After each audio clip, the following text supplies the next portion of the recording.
Howdy, old codger. Old Lunton Larry here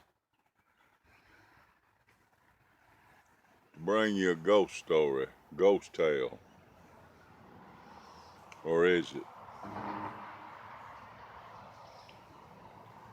To get particulars out of the way, I'm smoking my Halloween pipe,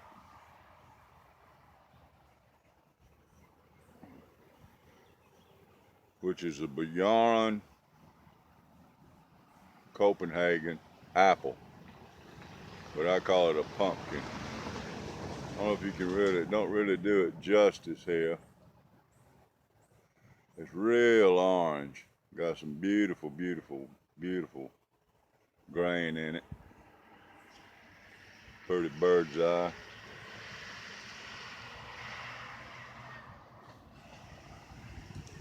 And in it,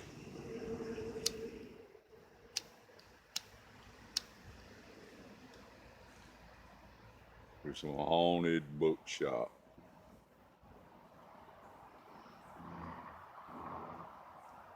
Story I'm going to tell you pertains to this graveyard and to this church. Now, this church was built, and the building was built around 1840 in this little hamlet that we're in. It's called Digby. Not much to it. Used to be a store right across the street over there on the other side of the church.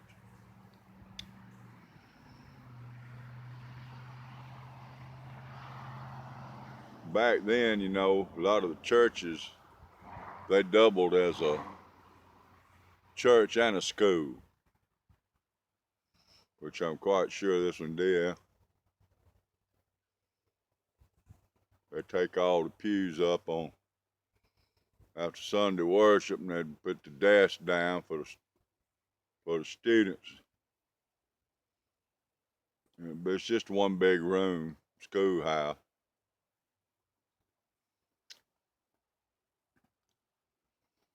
Back in them days, Sunday morning services, you'd probably find one side of the aisle, one side of the church would be men. And then on the opposite side of the church would be women. They didn't sit together in the early days like that. They split up. And most of these people around here owned slaves back in them days. I'm sorry to say, it's just a poor fact of life, but they did. Well, the slaves, they weren't allowed in the church.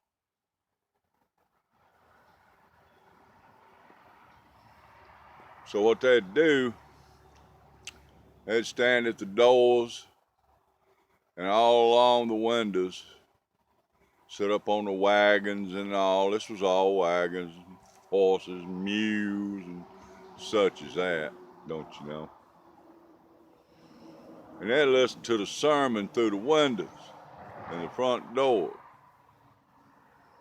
They got a lot of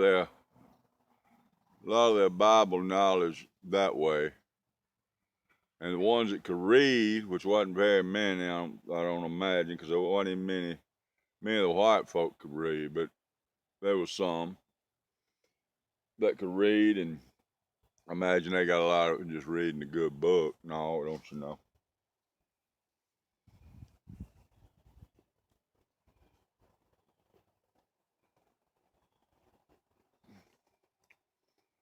Moving the story on up about 150 or so years, 150 plus years.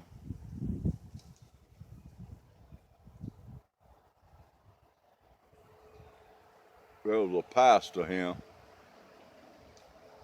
His name was Augustus Smith.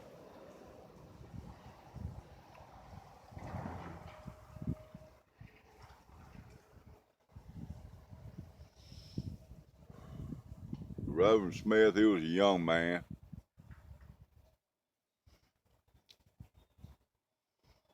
this was his first parishioner, first parish. We don't call them parishes over here. This was his first church.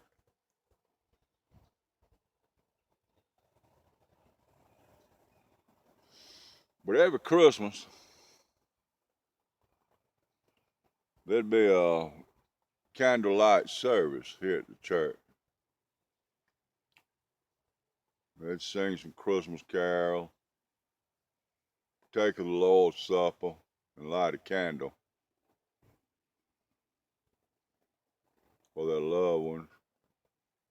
They're come and gone.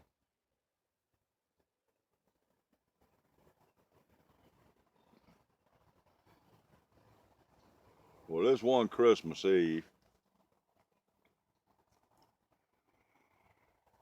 everybody came and joined in the service. Then they all left, went away to their other parties and Christmas gatherings with family and things such as that, you know.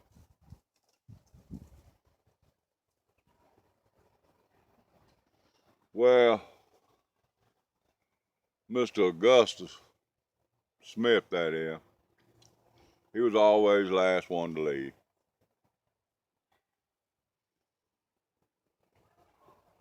It was kind of spooky in the church with everybody gone anyway.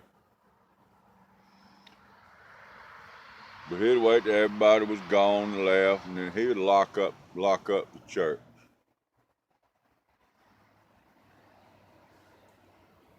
And he parked his truck right over him by the cemetery.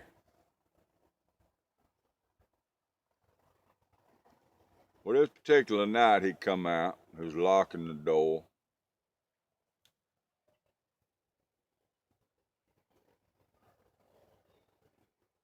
Right after the door shut, he heard a whisper, or he thought he did. Somebody said, "Mark me."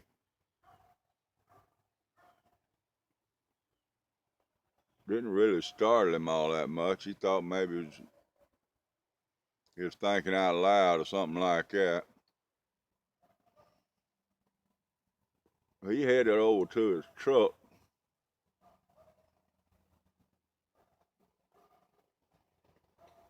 By the time he got to the truck, right by the graveyard there, he heard them words again. He heard, "Mark me." Well, that kind of shook the old boy up, you know. So he got in his truck. Right down here is a road right here in front of me. I'm sitting above the road. We're up on a hill. And that's an embankment right there. It runs right down side the graveyard. He got in his truck. He just lived down the road at the other end of this road here almost. And as he was driving down the road, he heard the voice again. Said, "Mark me." Well, he got down, there's a bridge right down here. He got to thinking, well, kind of like Ichabod Crane, if he could get to that bridge, you know, that he'd be safe. Well, he crossed that bridge and looked back in the rearview mirror. And there was something or somebody standing on that bridge. And he stopped his truck and got out and looked back, and they were gone. That's right, they'd vanished. Well, that was the last time he heard the voice. Till about 6 months later. Which we're talking about the summertime now. Around the summer solstice. And He was up here in the church one day. He had an office. I don't know if you can see it. Right back, see it right there? He had an office right back there where he'd sit and prepare his sermons and whatnot and all, you know.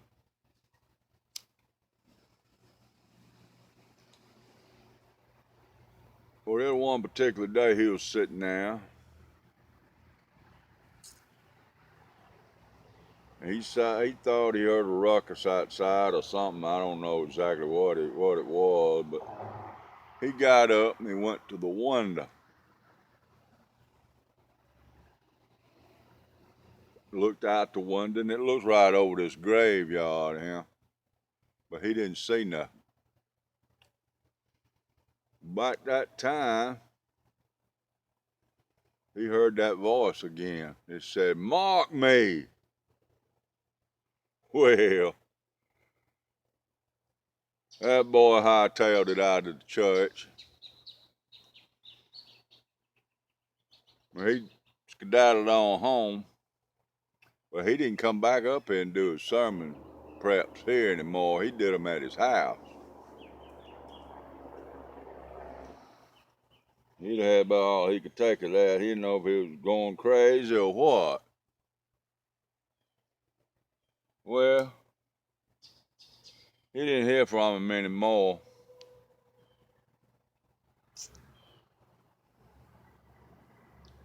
Until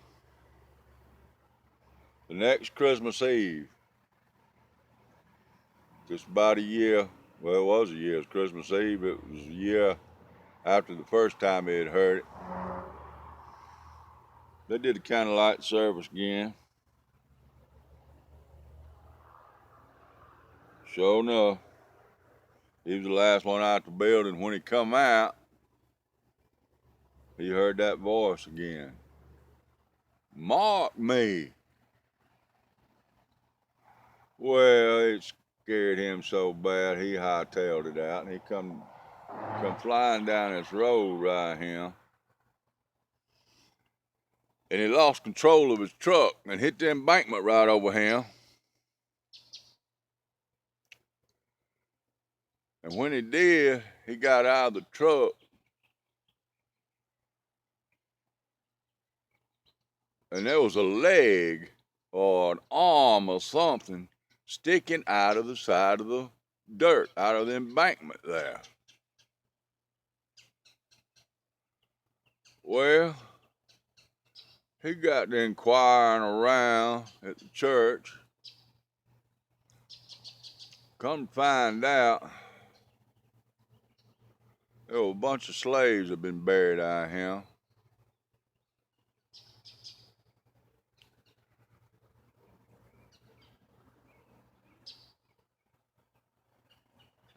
And none of the graves were marked. They were just divots in the ground. And there's still some out here just divots in the ground that's not marked. Well, he called a meeting of the community here. They all met over here at the church.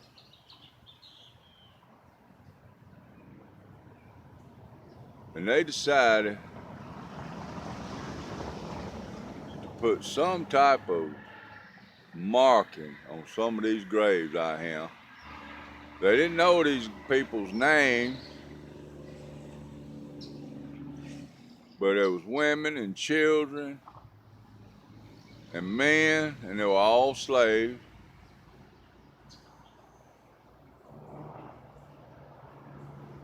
And I guess this one slave, he kept hearing over and over, kept saying, "To mark me." He wanted to be remembered, just like everybody wants to be remembered. So what they did, they tried to mark the graves they could find. They didn't have a name on them. But it was just a stone marker to let them know that there was somebody there. That they'd have somebody remember the pain and the anguish they'd gone through to their lives when they saw those markers. After that, he never heard the voice again. Never did hear that voice again. But at least some of the people will remember. And that's what we all want in life. We want to be remembered. Not necessarily for all the bad things we did, but for the good things we did, and that we were here on this earth. Well, that's the end of this tale, if it was a tale. But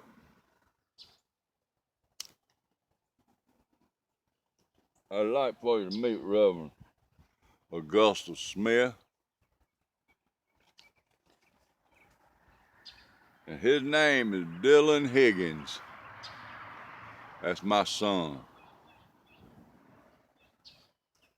This is a book he put together called The Spectres Often Stand Betwixt. It's a good little old book. I'm not sure. I think you can get it on Amazon. This is not a commercial either. But if you're interested, I imagine you can pick it up. There's a picture of the old boy right there. Look, it looks kind of like his daddy, don't it? Yeah, buddy. Well, I hope you enjoy my story. And I'm going to try to do another story between now and Halloween. This one was more in the spirit of Dickens, I guess you could say, a ghost story for Christmas. But a ghost story is a ghost story. Ain't that right? Well, until next time, folks, keep 'em lit. And may God bless. See y'all later, huh? Bye.